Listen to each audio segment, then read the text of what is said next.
খলিফাতুল মুসলিমিন হযরত ওমর ফারুক রাদিয়াল্লাহু তাআলা আনহু আলী রাদিয়াল্লাহু তাআলা আনহু দরজার সামনে হাজির।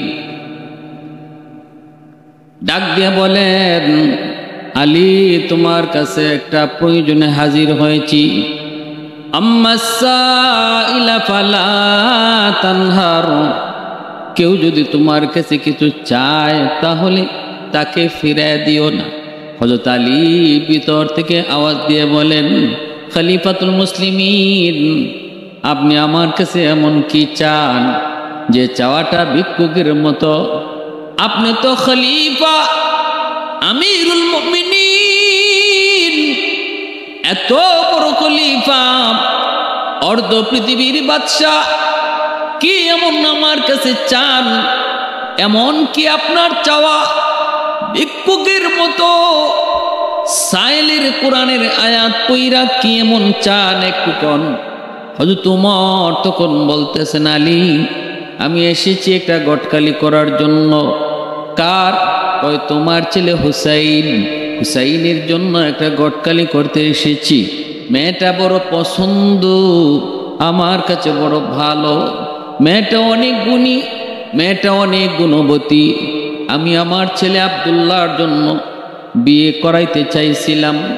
আমি আমার ছেলে আব্দুল্লাহর জন্য মেয়েটাকে বউ করে আনতে চেয়েছিলাম, কিন্তু মেয়েটা আমার ছেলে আব্দুল্লাহকে পছন্দ করে নাই, পছন্দ করেছে তোমার ছেলে হুসাইন। এজন্য এসেছি রে আলী, ফিরে দিও না। অনেক গুণী, অনেক গুণবতী, তার গুণের প্রধান গুণ হলো ঈমান গ্রহণ করেছে 6 বৎসর বয়সে, আর ঈমানের পরীক্ষা দিয়েছে 12 বৎসর। ঈমান আনছে 6 বৎসরে, ঈমানের পরীক্ষা দিয়েছে 12 বৎসর। আল্লাহ পাক রব্বুল আলামিন কয়, আহাসিবান নাসু আইয়ুতরাকু আইয়াকুলু আমান্না ওয়া হুম লা ইফতানুন। আল্লাহ পাক রব্বুল আলামিন কয়, কেউ যদি তোমরা কও আমি ঈমানদার, আমি মুমিন, অথচ আমি ঈমানের পরীক্ষা নেব না, হতেই পারে না, হতেই পারে না। বলবা আমি মুমিন, অবশ্যই তোমাকে ঈমানের পরীক্ষা দেওয়া লাগবে। এরে আলী, ঈমান এনেছে 6 বৎসর বয়সে, পরীক্ষা দিয়েছে 12 বৎসর।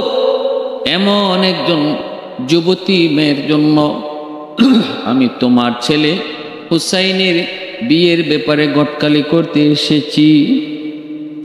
এই কথা শোনা মাত্রই হযরত আলী রাদিয়াল্লাহু তাআলা আনহু তিনিও খুশি হয়ে গেলেন। বলতেছেন, এমনই যদি হয় তাহলে তো আমারও বিশ্বাস, আমার পুত্রবধূটা অনেক গুণী, অনেক গুণী হবে, তাহলে আমিও তো খুশি। এটা তো খুশির বিষয়। দুজন একজন আরেকজনের সঙ্গে কোলাকুলি করেন, আনন্দ বাগাবাগি করেন। হুসাইন তখন দুজনের আনন্দ দেখে ডাক দিয়ে বলেন, বাবাজান, মনে হয় আপনাদের আনন্দ দেখে বিয়ে আমার না, মনে হচ্ছে যেন বিয়ে আপনাদের। বিয়ে কর্ম আমি, আনন্দ করেন আপনারা। কেমনে, কি জন্য? হযরত ওমর বলতেছেন, আর হুসাইন, আমি তোমার মুরব্বী, তোমার আব্বা তোমার মুরব্বী, আমি পছন্দ করেছি, মেয়েটা বড় ভালো, এজন্য আমি প্রস্তাব নিয়ে এসেছি। অনেক গুণ, অনেক গুণ, তার অনেক আদর্শ, বলে শেষ করা যাবে না। হুসাইন বলেন, অবশ্যই আপনি আমার মুরব্বী, কিন্তু বিয়ে করব তো আমি। আপনি যদি বলেন ভালো, তাহলে তো এটাই ফাইনাল নয়, আমার ভালো বলতে হবে। কারণ আমি গত রাতে স্বপ্নে দেখেছি, আমার নানা জানকে স্বপ্নে দেখেছি। নানার খুঁজে আমি গেলাম, যে দেখি নানার ঘরটা লাগানো, দরজা লাগানো। আওয়াজ দিয়ে বলতেছি, নানা দরজা খুলেন। নানা জান ভিতর থেকে বলতেছেন, বাইরে এখন খোলা যাবে না, আমি জান্নাতে আছি। ঘটনা কি? নানা দরজা খুলবেন না, এখন জান্নাতে আছেন। আমি জানালার ফাঁক দিয়া তাকায় দেখি নানা যান আমার নানুর উরুতে মাথা দিয়া ঘুমাইতেছেন। আমি আওয়াজ দিয়া বলতেছি, নানা, নানুর উরুতে মাথা দিয়া ঘুমাইলে বুঝি জান্নাত হয়? আল্লাহর নবী, রহমতের নবী হুসাইনের এই কথা জবাব দিয়ে বলতেছে, ভাইরে, তোমার নানুর মতো বউ যদি কেউ পায় তাহলে ভাঙ্গা ঘরটা তার জান্নাত হয়ে যায়। আমি তখনই নিয়ত করেছি বিয়ে যদি করি নানুর মতোই দেখে কোনোদিন করব। নানা যেমন বিয়ে করেছি এমন বিয়ে করব যে বউ আসলে পরে ভাঙ্গা ঘরটাও জান্নাত হয়ে যায়। হযরত ওমর বলতেছে, হুসাইন, আমিও তোমার জন্য যে মেয়ের ঘটকালি করতে এসেছি সেও কিন্তু তোমার ঘরে আসলে সেই ঘরটাও জান্নাত হবে, কারণ তার গুণের কোনো শেষ নাই, অনেক ভালো। হুসাইন বলেন, আমি সিদ্ধান্ত নিয়েছি 3টা প্রশ্নের জবাব যেই মহিলা দিতে পারবে আমি তাকে বিয়ে করব। কয়টা?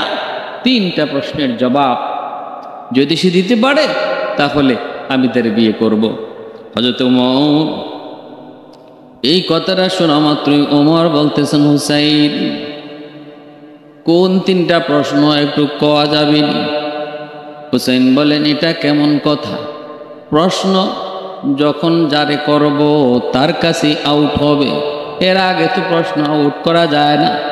আপনার কাছে প্রশ্ন কেন বলবো? আমি তাকেই প্রশ্ন সরাসরি করব। হযরত ওমর আলী রাদিয়াল্লাহু তাআলা আনহুকে জিজ্ঞেস করেন, আলী, তুমি কি হুসাইনের প্রশ্নের ব্যাপারে কিছু জানো? হযরত আলী বলেন, খলিফাতুল মুসলিমিন, আমি হুসাইনের প্রশ্নের ব্যাপারে কিছুই জানি না। হযরত ওমর নিরাশ হয়ে গেলেন। হুসাইন কেমন প্রশ্ন করে, কোন ধরনের প্রশ্ন করে? অতএব বোঝা গেল আমার ঘটকালি আর এখানে চলবে না।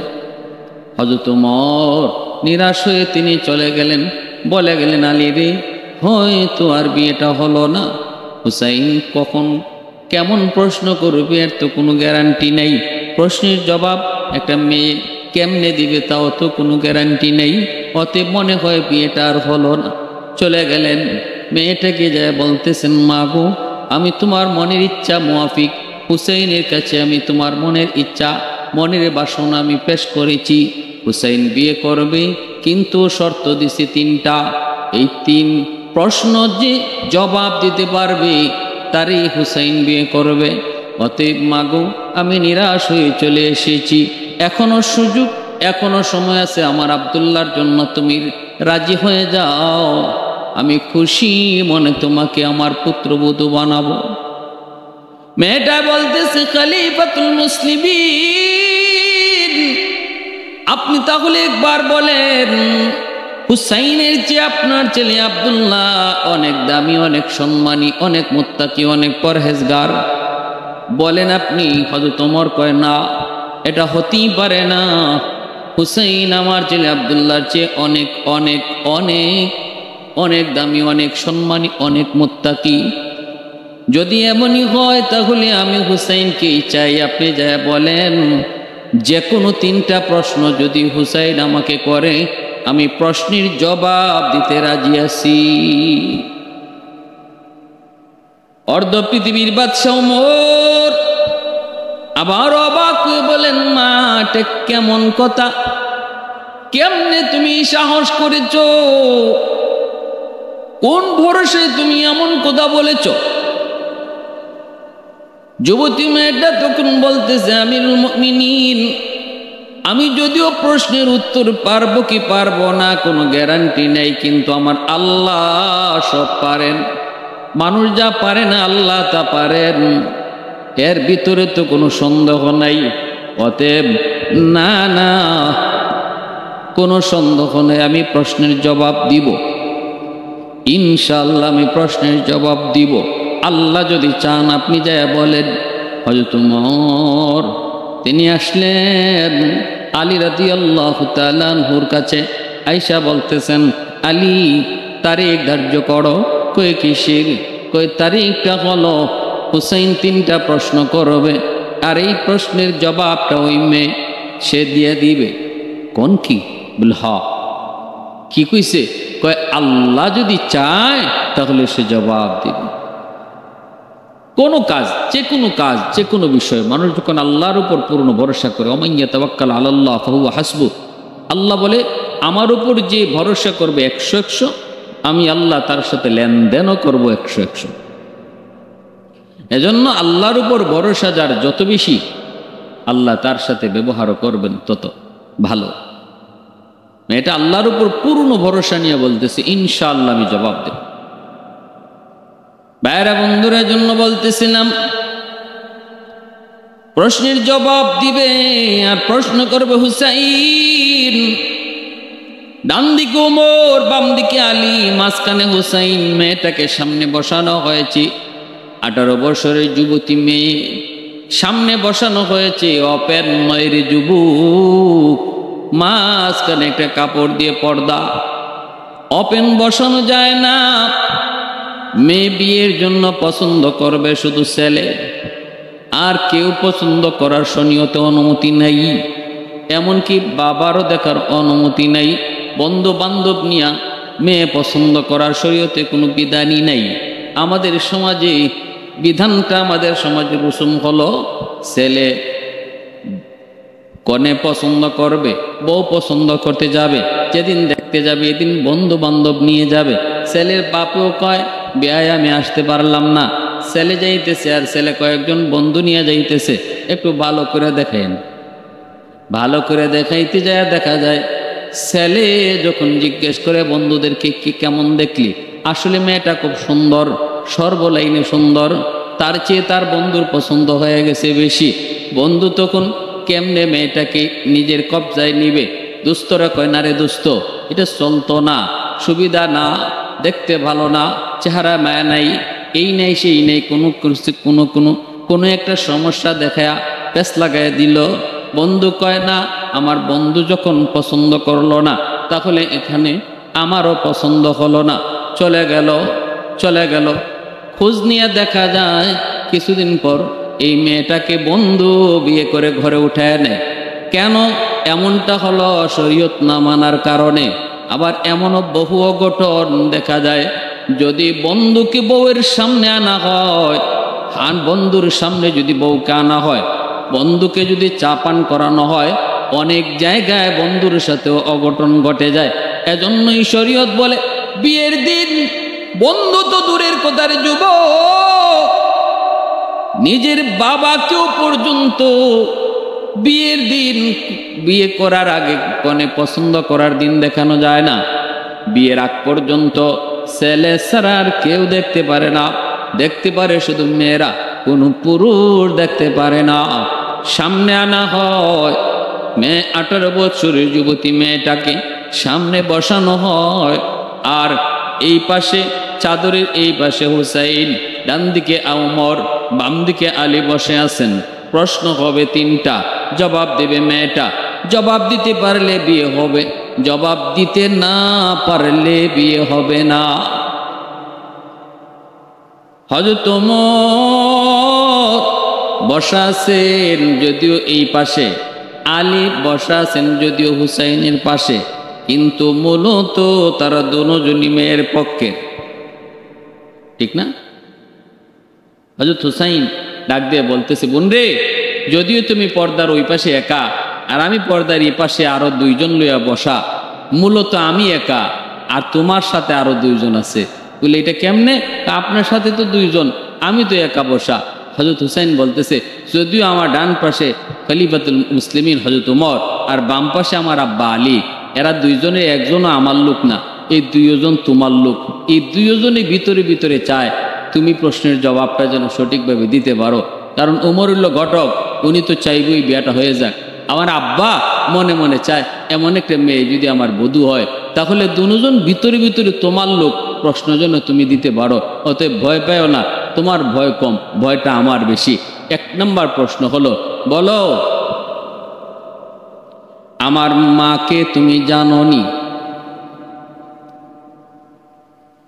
প্রথম প্রশ্নটাই করেছেন, বোন রে আমার মাকে তুমি জানোনি? পর্দার আড়াল থেকে 18 বছরের যুবতী, ইমানের পরীক্ষায় যিনি বারবার পরীক্ষিত, বারবার যিনি ইমানের পরীক্ষায় পাশ করলেন, গোল্ডেন পেয়ে পাশ করলেন, জবাব দিতেছেন আমি আপনার মাকে শুধু জানি না, আমি আপনার মাকে চিনিও। বলা মাত্রই হযরত আলী রাদিয়াল্লাহু তাআলা আনহুর চেহারা বিমর্ষ, হযরত ওমর রাদিয়াল্লাহু তাআলা আনহুর চেহারাও কালো হয়ে গেল, ভয়ে আতঙ্কিত হয়ে গেল। আর হযরত হুসাইন রাদিয়াল্লাহু তাআলা আনহু তিনি তো মুস্কি হাসেন। হযরত ওমর দানি জিব্বা কামড় দিয়ে উঠলেন, এটা কেমনে কইল? হযরত আলী রাদিয়াল্লাহু তাআলা আনহু তিনিও চিন্তিত, আমার স্ত্রী ফাতেমাকে সে কেমনে চিনে, এটা কিভাবে কইল? এটা তো হতেই পারে না। এক নম্বর প্রশ্ন তো সম্পূর্ণ ভুল, প্রশ্নের উত্তর তো অবশ্যই হয় নাই। কারণ আমার স্ত্রী ফাতেমা জীবনে কোনোদিন বেগানা পুরুষের সামনে যায় নাই, এই ঘর থেকে ওই ঘরে যায় নাই, পুরুষ যেমন দেখে নাই মহিলারাও দেখে নাই। আমার স্ত্রী ফাতেমাকে কম মানুষই দেখেছে, এতটা পর্দা কইরা তিনি চলতেন। অতএব না, ফাতেমাকে দেখার তো প্রশ্নই হয়তো না। আর সে তো জেলখানায় ছিল, জন্মের পরে সে ওই মেয়েটার উপযুক্ত হওয়ার আগেই তো ফাতেমা দুনিয়া থেকে বিদায়। ফাতেমা বিদায় হয়ে গেল তার বুঝ হওয়ার আগে। তাহলে ওই ফাতেমাকে সে জানে শুধু না, চিনে, এটা কেমন করে হয়? কোনোদিন তো দেখাই হওয়ার প্রশ্নই ওঠে না। সবাই মনে মনে ভাবতেছে হুসেন বলবে যাও তোমার সাথে বিয়ে হবে না, কিন্তু হুসাইন বলতেছে কেমনে তুমি আমার মাকে চিনো? আমার মাকে কি তুমি কোনোদিন দেখেছো? কেমনে তুমি দেখবা? তোমার জন্মের আগেই হয়তো আমার মা দুনিয়া থেকে বিদায় নিয়েছেন, তুমি কেমনে আমার মাকে চিনো একটু কও। হযরত ওমর রাদিয়াল্লাহু তাআলা আনহু, আলী রাদিয়াল্লাহু তাআলা আনহু মনে মনে নিরাশ হয়ে গেলেন, কি জবাব দিবে? মেয়েটা কহ আমি আপনার মাকে চিনি। কয় কেমনে, দলিল কি? কয় এক নাম্বার হলো আপনি চিনি যে এর প্রমাণ হলো আপনার আম্মা খাতুনে জান্নাত ফাতেমা রাদিয়াল্লাহু তাআলা আনহার চুকের ব্রু মিলানো ছিল, বাম গালের মধ্যে একটা ছোট্ট তিল ছিল, তুতির নিচে একটা সাদা দাগ ছিল। তিনটা আলামত বলা মাত্রই আলী রাদিয়াল্লাহু তাআলা আনহু চিৎকার দিয়ে আল্লাহু আকবার বলে উঠলেন। আওয়াজ দিয়া বলতেছেন, মারে কেমনে তুই কইলি? কেমনে তুমি কইছো? এই দাগগুলি, এই চিহ্নগুলি আমি আলী ছাড়া আর কেউ জানার কথা না। আর কোনো বেশি আলামত কোয়ার প্রয়োজন নাই, কইও না, কারণ বেগানা পুরুষ উমর এখানে পাশে আছে। হযরত হুসাইন বলতেছে কেমনে তুমি জানো একটু কও? আমার মার আলামত আর লক্ষণ যেটা তুমি বলছো, কেমনে তুমি জানো? কেমনে তুমি জানো? মেয়েটা তখন আমি যখন রোম সম্রাটের অধীনে জেলখানায় বন্দী ছিলাম, 6 বছর বয়সে যখন আমার জেলখানায় বন্দী করা হলো, সকালবেলা নির্যাতন, বিকালবেলা নির্যাতন করা হতো। ইসলাম গ্রহণ করার কারণে জেলখানায় বন্দী অবস্থায় যখন সকাল বিকাল নির্যাতন করা হতো, আমি ছোট্ট একটা মেয়ে, নির্যাতন সহ্য করতে পারতাম না গো, চোখ থেকে দরদর করে পানি পড়তো। তখন আমি কষ্টে নির্যাতনে যখন মাঝে মাঝে বেহুশ হয়ে যেতাম, ওই সময় আমি দেখতে পেয়েছি কোনো একদিন আমার এই জেলখানার ভিতরে রুমটা পরে নূরে নূরান্বিত হয়ে গেল। একজন সুন্দর একজন মহিলা আমার পাশে এসে বসলেন। আমি মনে করেছি জান্নাতি কোনো হুর। আমি বলেছি কে আপনি? তখন তিনি বলতেছেন আমি খাতুনে জান্নাত ফাতেমা, আমি এসেছি তোমাকে সান্ত্বনা দেওয়ার জন্য। ওই জেলখানায় আমি স্বপ্ন যুগে আপনার মা ফাতেমাকে দেখিয়েছি।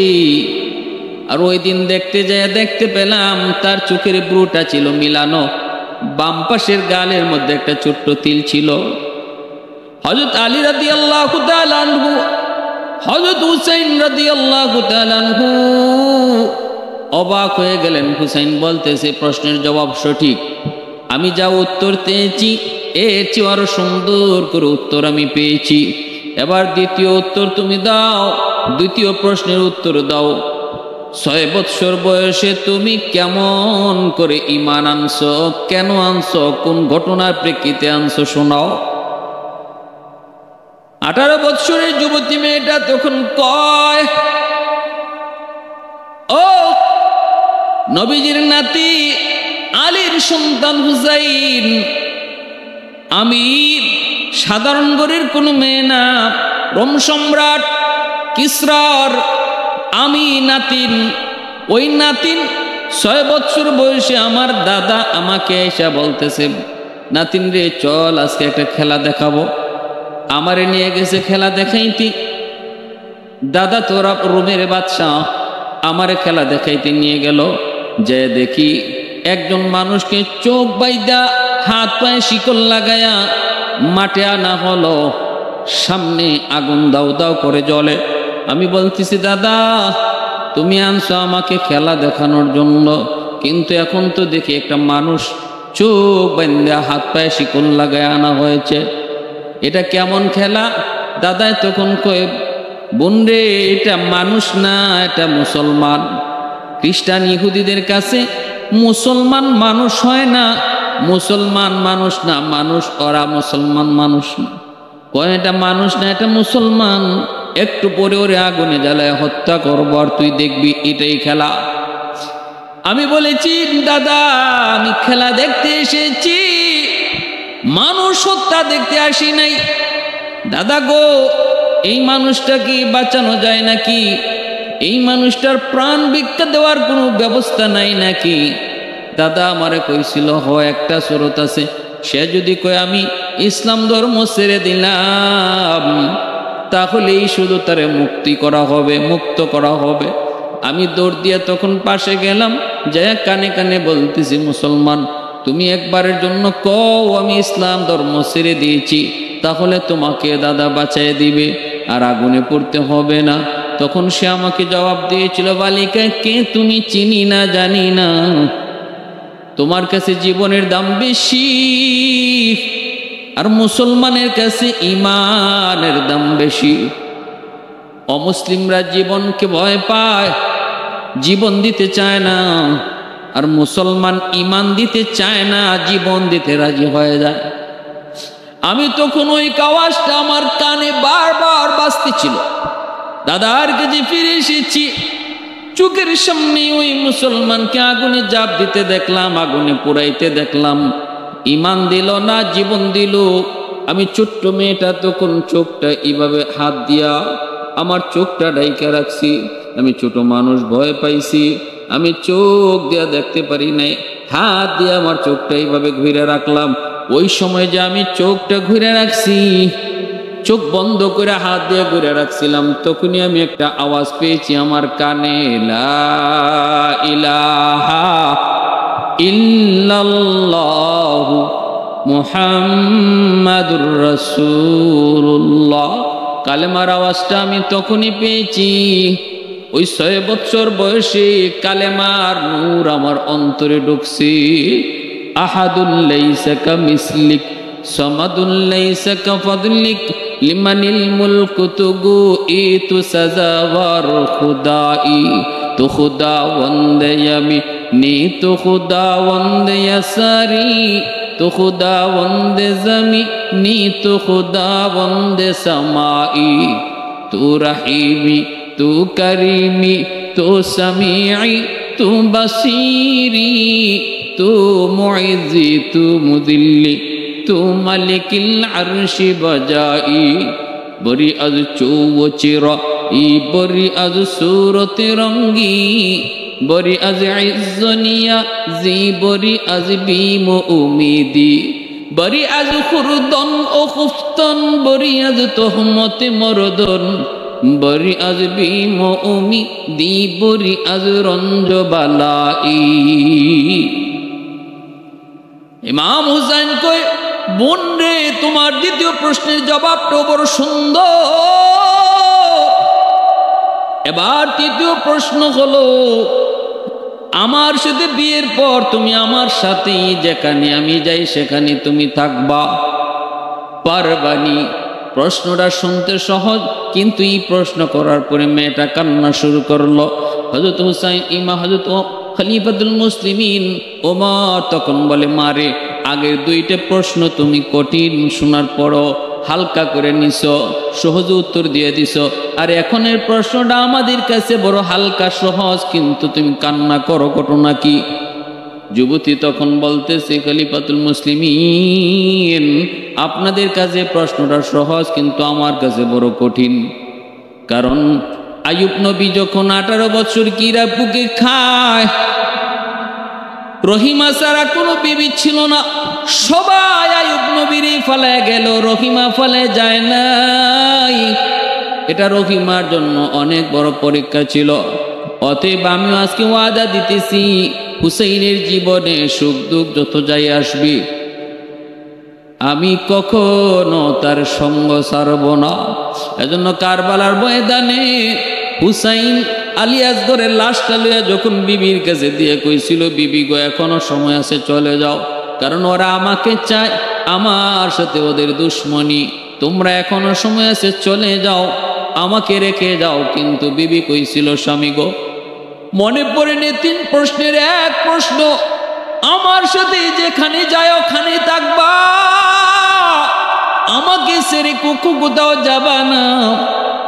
জবাব দিয়েছিলাম, ওই কথা মনে পড়েনি গো স্বামী, আজকে কারবালার ময়দানও আমি আপনাকে ছেড়ে যাব না, যাব না, আমি আপনাকে ছেড়ে যাব না, আপনাকে ছেড়ে যাব না, ওয়াদা ওয়াদাই, শুধু দুনিয়াতে না, জান্নাতে আমি আপনার সঙ্গ ছাড়ব না। ভাইরা বন্ধুরা, জন্য বলতেছিলাম রে ভাই, ও যুবক, মনে রাখবা, বিয়া শাদী একটা খেলার বিষয় নয়, বিয়া শাদী একটা মজা করার শুধু বিষয় নয়, এটার সঙ্গে একটা জীবন জড়িত। অতএব বিয়ে শাদী করার আগে একটু হুশে গুশে বিয়ে শাদী করো, শরীয়তের বিধানটা তুমি ফলো করো। সুন্দর দিকেই শুধু লাভ দিও না, বংশ দিকে আর সম্পদ দিকে শুধু দৌড় দিও না। ফাজফার বিজাতিদ্দিন, আল্লাহর নবী কয়, তুমি সবার আগে দিনদারিটা দেখো, দেখো তার ভিতরে আল্লাহর ভীতি আছে না নাই, দেখো তার মধ্যে আল্লাহর ভয় ভীতি আছে না নাই, দেখো সে বাপ মারে মাইনা চলে কিনা, পর্দার ভিতরে থাকে কিনা, মুরব্বীদের সম্মান করে কিনা, এই জিনিসটা দেখো। দেখো তার মা কেমন, মা নামাজি কিনা, মা দিনদার কিনা। মা যদি দিনদার হয়, সন্তানও দিনদার হয়, মা যদি নামাজি হয়, সন্তানও নামাজি হয়। অতএব মনে রাখবা, সম্পদ দিকে শুধু বিয়ে করে খ্রিস্টানরা, আর সুন্দর দিকে বিয়ে করে ইহুদিরা, আর শুধু বংশ দিকে বিয়ে করে আইয়ামে জাহিলিয়াতের আরবের কাফির কুফাররা, আর মুসলমান বিয়ে করে দিনদারি দেইকা। সবার আগে দিনদারি, এরপরে যদি সুন্দর পাই প্লাস, সবার আগে দিনদারি, এর সাথে যদি বংশ পাই প্লাস, সবার আগে দিনদারি, এর সাথে যদি সম্পদ পাই সেটা প্লাস। কিন্তু দিনদারি নাই, সব আছে, ইসলাম বলে কিছুই নাই। আল্লাহ আমাদের সবাইকে বুঝার তৌফিক দান করুন, আমিন।